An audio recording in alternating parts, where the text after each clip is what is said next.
বৃষ্টি ভেজা জানালার পাশে মনটা যেন আটকে আছে।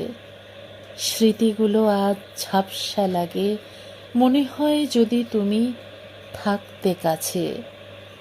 চলে যেতাম ওই দূর দিগন্তের নিচে, পাহাড়ে ঘেরা কোনো ঝিলের পাশে। ঝরঝরিয়ে সেথা নামতো বৃষ্টি, তারপরেই শুভ্র মেঘ নীলাকাশে। হারিয়ে যেতাম সেই ঝিলের ধারে, পাহাড় চুমে যেথা নীল অম্বরে। গভীর গহন সেই বনানীর মাঝে নিজেকে খুঁজে পেতাম নূতন করে। থাকতো না সেথা কোনো কৃত্রিমতা, থাকতো না কোনো ইট পাথরের নাগবাস, থাকতো শুধু প্রকৃতির মধুরতা।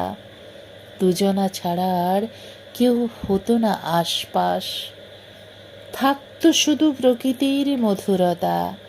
দুজনা ছাড়া আর কেউ হতো না আশপাশ।